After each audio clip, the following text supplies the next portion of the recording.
I can't afford to be just Divya Tate. I'm not Divya Tate from Pune. I'm not Divya Tate Maharashtrian either. I'm Divya Tate representing all of India. I go out there like, I'm like the police, Wow. I'm the detective, I'm the judge. And I have to do that. Is agreeing to follow these rules. If you're agreeing to follow these rules, then you follow the rules. So Yeah. even, but Right. थोड़ा सा Right. धमकी देने का थोड़ा ये आ जाता है. Organizing events called upon me to change in ways that I don't necessarily think were great. Say it openly, it took a huge toll on me. So, So that personality had to be brought out because that is not who I am in my real life. In my real life, I have a far more meandering kind of a personality. Because I have been cycling for so long that now I have forgotten why I started. So that was my journey for 18 whole years of just like changing and looking at things in a new way and experiencing how great cycling was for me. I didn't even sign up with a friend to go. I mean, like once in a rare while I would find. तभी कोई करता भी नहीं था. हाँ. तो मेरे को अगर कुछ करना था, long distance हो, touring हो, most of the time it was solo. कभी कोई मिल गया भूला भटका सा तो मेरे साथ आ जाता. But thing like that, we just said we are doing this. हम लोग 200 किलोमीटर कर रहे हैं. Then, कर रहे हो क्या? हम भी आना चाहते हैं. तो आओ. There's only one aspect in which it's more unsafe for women, and that is sexual aggression. Oh. But everything else, men and women face the same situation. Then in Delhi, for example, there were some of their routes, long distance routes, where they actually had like dacoits on the road. Wow. And like, the moment the mind snaps and says, no, I can't do this. It's too much. It's over. That you have to take great joy in doing it. Because discomfort, fatigue, you will be cursing yourself in the middle of it, thinking, यार क्या कर रही हूँ मैं, क्यों कर रही हूँ, इतनी थकावट हो रही है, ये दुख रहा है, वो दुख रहा है, but like, why am I doing it? Right. Today, if I could look back and just tell myself, like, don't get just do your own That's the thing. one thing. Everybody else will take care of themselves. Then I would really advise myself not to get into this whole organization thing. Okay. Today, I have with me who's seasoned lady cyclist who has seen Pune's cycle culture grow from the very initial days, and she has made some very good contributions to the cycle culture of Pune. Everyone in the cycle community knows her. Let's have a chat with her. So, today I have Divya ma'am with me. Why cycling? Because I have been cycling for so long that now I have forgotten why I started. But I think for me, the first the first reason that drew me to cycling was simply just being able to explore on the cycle, go out into the countryside, follow my own path wherever it led me. And through that, I discovered the Sahyadris. Through that, I discovered the countryside of India. I was a very urban person, brought up in Bombay, I would say. Huh. And then the moment I moved to Pune in 1992, I was like, okay, cycle liya within a few weeks. And then I was all over the countryside out here. What are some of the adjectives that go with cycling? Do you think cycle is calming, discipline, or what are some of the adjectives that come to your mind? Well, one is that cycling, small to long distances, is transformative. So you'll sense that the moment you start cycling, what it does to you, what you absorb while being on the cycle, the sense of freedom that it gives you, the sense of being able to see the world in a different way. And you're doing it at your own, like there's this expenditure of your energy. So Right. you feel that also. And all these things combine to create a huge degree of transformation. So I tell people that even if you do a small distance, you'll feel the transformation. Long Right. distance ka transformation alag hai, but chalu to karo. You love cycling, obviously, but you have given events or platform to people or facilitated events to people which have helped them discover their love for cycling. What is your take on that? Personally, that journey for me personally was a very rough journey. Like I'll say, for the first 18 years, my cycling was completely my own. I didn't even sign up with a friend to go. I mean, like once in a rare while I would find. तभी कोई करता भी नहीं था. हाँ. तो मेरे को अगर कुछ करना था, long distance हो, touring हो, most of the time it was solo. कभी कोई मिल गया भूला भटका सा तो मेरे साथ आ जाता. But I was completely in control of Divya ताटे's joy in cycling only. Divya ताटे को उधर जाना है, वो जा रही है, है ना? गोवा जाना है, गोवा cycling करके जाएंगे. But it's my plan, me, and now nobody else is affected by it, right? 2010, I started doing events, and that was when I started organizing. And organizing events called upon me to change in ways that I don't necessarily think were great. So the cycling part of it was great, but organizing it meant that I was my whole way that I was presented was different, but I was very committed to it. I have to say that because I experienced that transformation so much, it was like, this is something that everybody should do. So from 2010 onwards, when I started organizing, one of the main goals was to just allow whoever wanted to join in, and it was done entirely organically. There was no big promotion ke, come or anything like that. We just said we are doing this. हम लोग 200 kilometre कर रहे हैं. Then कर रहे हो क्या? हम भी आना चाहते हैं. तो आओ. तो पुणे में शुरू हुआ the Audax India Randonneurs and these long distance brevets. And then idhar se fir some other city will call me, someone who's cycling over there has a small club and say, oh, we'd also like to join. So this entire growth happened organically. And within a few years, it grew from just 2-3 clubs in 2010 to, I think, in 2020, when I handed over, it was over 80 clubs across India. So that was the degree to which this facilitation was successful in terms of being able to create this environment, to train people on how to do this, to open up this thing, which is a completely non-competitive, camaraderie-based sport. And to see that growth was in its own way phenomenal, but I'll say it openly, it took a huge toll on me. So, ma'am, doing events across India, what kind of challenges does that come up with? When this came upon me, my perspective changed from cycling for myself to having a different kind of answerability. And my answerability was twofold. One was to the international organizations, and then I was not just answerable, but I was also the guide for people across India. So this activity and being the organizer at national level, the national representative, I can't afford to be just Divya Tate. I'm not Divya Tate from Pune.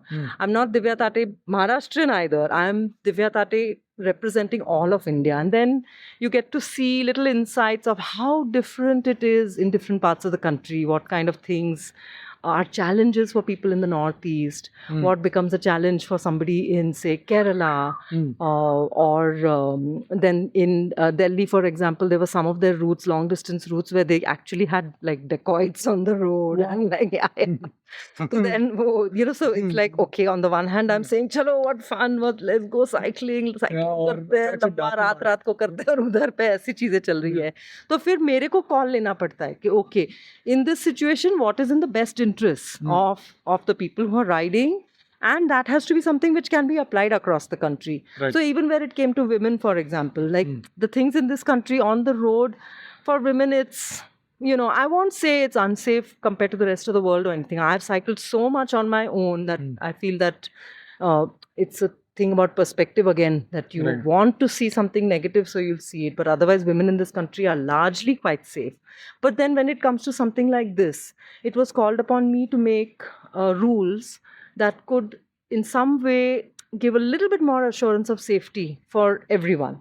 And in that, I was like, okay, if I make a rule to provide a certain level of safety for women, then there's only one aspect in which it's more unsafe for women, and that is sexual aggression. But everything else, men and women face the same situation. Abhi dacoity hai to fir sabko hi. So I said, fir safety ka agar dekh. So in that same way, what I was saying, ke I can't be thinking only about Divya Tate, Pune, Maharashtrian women, all these things. It's a view about everyone. So the well-being for the whole country has to be covered in whatever rulings I make, etc. So that was a really interesting part for me to change into somebody who is now championing speaking India for the whole country as a representative, and having to give advice. So I'm still in an advisory position in both the previous companies that I made. When something crops up, because I've got so many stories in my head. Amazing. So, ma'am, one of the impressions that I gather is people think of you like a very, very strict person, or somebody, like वो strict teacher का एक impression है. So, what makes that personality come out? So that personality had to be brought out because that is not who I am in my real life. In my real life, I have a far more meandering kind of a personality. I've been a rebel throughout my teen years. I don't talk to my parents about it, but I was an actual rebel in school, college, every time. So, and even when I was cycling on my own, it was its own form of rebellion. I was Right. like, I'm not going to use the car. I'm going to cycle because it's so much more fun. I used to take my children to school on the bicycle Right. also. So my personality was not the kind to either be disciplined myself or be an enforcer of discipline. Like I've homeschooled my children. There we don't enforce discipline. That has to come from within. But in this position, I was called upon to apply a certain set of rules. And my perspective was that everybody who comes to participate in my events or other events where I have been called upon to oversee is agreeing to follow these rules. If you're agreeing to follow these rules, then you follow the rules. So Yeah. even and then somehow it just makes logical sense because the rules are designed to ensure as best as possible within the conditions of the open roads, because we don't cycle in closed conditions, right? The conditions are those of traffic everywhere and Right, whatever happens on the road. So within that, how we can create the best possible attitude towards safety. Right. And so safety is one of the major concerns in these events. Right. And so the rules, most of the rules are designed to ensure that you are thinking about your own safety. Right. And then the second aspect is fairness. So which is like where you come across like any form of cheating or fudging. So it can be from a small, I didn't think it was, a small mistake, a small error, to a willful cheating. And in my position, I got called upon to take action on these things. So from very early days, from 2000, I think 2011 or 12 was the first time that we were very, nascent mom and pop show tha tabhi, these cycling clubs and all that. And the first person was caught cheating. And we had to take a call to just ban her altogether. Oh. So from that day onward, it became very clear, if I thought about it, that the only way to do this is to be really hardcore about it. Okay. So this is one side of me that Yes. in the event organization, it's a reputation that I've built and which I use to the max. Like we have a race from Pune to Goa called the Deccan Cliffhanger, which is it's a great race. It's we've done 10 editions now, and we grew from strength to strength. And in that race, I go out there, I'm like the police, I'm the detective, I'm the judge, and I have to do that because I want people to take care of their own these things. You take care of your own safety. You make sure you're not cheating. मेरा काम ही नहीं है. Right. But Right. थोड़ा सा धमकी देने का थोड़ा ये आ जाता है. So just one question that you have been, let's understand the mindset of a cyclist when they go for, like, let's say 200 kilometers or more. What goes through the mind of a cyclist in the beginning, in the middle, and in the end? Like, how would you describe that? Actually, it's not about the actual number, the distance. It's basically uncharted territory. Okay. If you're pushing your number, if you're pushing your envelope to something which you have not previously done, you don't know how your body is going to respond or react to it. So that's where the crux of it lies. And there it's basically, I think it's physical to tum training kar loge. Magar then your mind has to tell you. So it's like you start off all hunky-dory, body's fine, you're feeling fresh, you got your water, food, everything. And then till about maybe the halfway point, no issues, you're doing fine. Then you maybe little fatigue is there, you stop this, that. And then towards the end where the fatigue is built up, at that point, the mind has to kick in. Because your body is doing what it has been trained to. The body will push itself. But the crux lies in the brain. The mind has to say, you can do it, just keep going.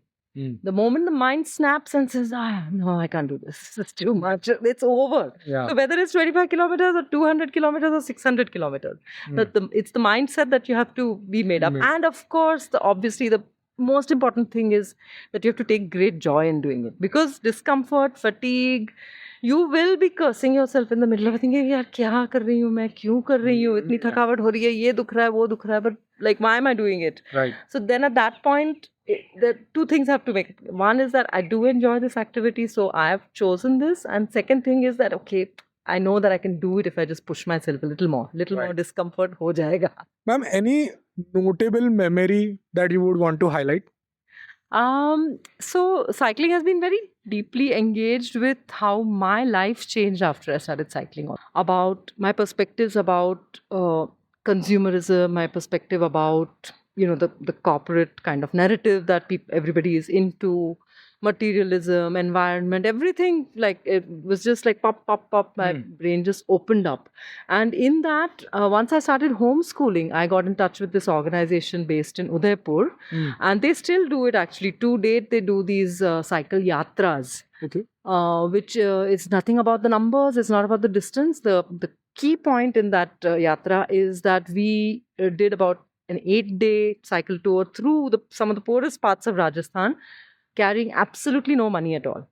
No money, no camera, no phone, no electronics, no even any other consumer products also were discussed ke leke jana hai ya nahi, ya hum log. So it's more about like just trusting the universe. And we were doing Shramdan. We used to do some kind of a labor, and if they fed us good, we like, it was like पैसा होगा, मतलब पैसा नहीं है तो खाना आया तो आया, नहीं आया तो नहीं आया. We have to be that much prepared कि this is our journey. So that was a amazingly transformative journey. This was Divya ma'am trying to share her perspective on cycling, her good memories, her entire story. I'm sure there is a lot more depth to this story, but she has shared with us some really good pointers that give us a perspective into the cycling culture. And I wish her story, her work inspires all of us.